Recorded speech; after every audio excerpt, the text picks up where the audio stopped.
வணக்கம் நேயர்களே. எய்ட்ஸ் நோய் தொடர்பான புதிய தகவல் ஒன்று அதிர்ச்சியை ஏற்படுத்தி இருக்கிறது. 40 குழந்தைகள் நாட்டில் எய்ட்ஸ் நோயினால் பாதிக்கப்பட்டிருப்பதாக தேசிய பாலியல் எய்ட்ஸ் நோய் தொடர்பான வைத்திய நிபுணர் குறிப்பிட்டிருக்கின்றார். இது தொடர்பாக அவர் சொன்ன விடயங்கள் என்னவென்று சொன்னால், இலங்கையில் 40 குழந்தைகள் எய்ட்ஸ் நோயினால் பாதிக்கப்பட்டிருக்கிறார்கள் என்று சொன்னால் பெற்றோர்களுடைய ஒரு பாடுதூரமான குறைபாடு அல்லது பாடுதூரமான தன்மை எங்களுக்கு உணரப்படுகிறது. இது சாதாரணமாக நாங்கள் கடந்து செல்லக்கூடிய விடயம் அல்ல. ஏனென்றால் சரியான ஒரு எய்ட்ஸ் நோய் தொடர்பான விழிப்புணர்வும் அது சார்ந்த விடயங்களும் மக்களுக்கு தெளிவுபடுத்தப்படுகின்றன.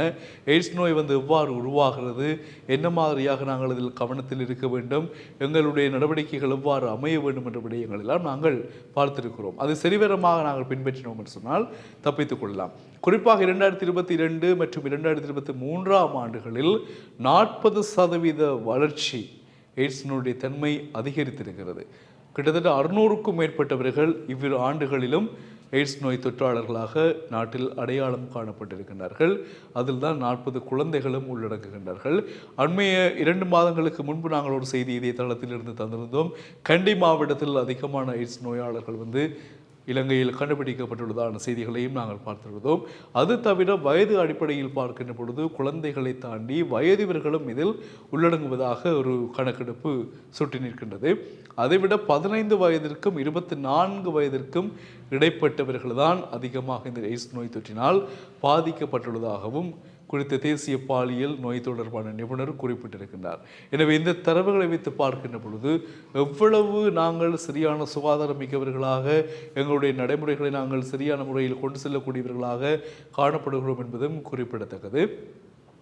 உடல் உறவு என்பது கொள்ளுகின்ற பொழுது பாதுகாப்பான முறையில் அது மேற்கொள்ளப்பட வேண்டும் என்றும் குறிப்பிடப்படுகிறது. சிலர் அவ்வாறு இல்லை.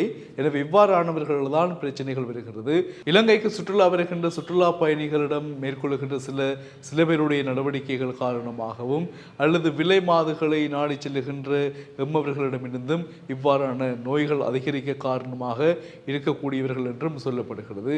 எது எவ்வாறாயினும் இலங்கை இவ்வாறு சென்று கொண்டிருந்தால் இன்னும் ஓரிரு வருடங்களில் உலகத்திலேயே எய்ட்ஸ் நோய் அதிகமாக உள்ள நாடுகளின் பட்டியலில் இலங்கையும் உள்வாங்கப்படலாம். இது ஒரு அபாயகரமான நிலை, அபாயமான செய்தி. இதிலிருந்து நாங்கள் தப்பித்துக்கொள்ள விழித்துக்கொள்ள பல நடைமுறைகளை கொண்டு வர வேண்டும். சுகாதார நடைமுறைகளை சரிவர பின்பற்ற வேண்டும் என்பது குறிப்பிடத்தக்கது. எனவே 2022, 2023 2 ஆண்டுகளிலும் 600க்கும் மேற்பட்ட தொற்றாளர்கள் இந்த நாட்டில் இருக்கிறார்கள் என்றால் இந்த வருடம் அடுத்தடுத்த வருடங்களில் என்ன நடக்கும் என்பதை எங்களுடைய நடத்தைகள் தான் தீர்மானிக்கப் போகின்றன. அவதானமாக இருப்போம். சந்திக்கலாம் உறவுகளே. வணக்கம்.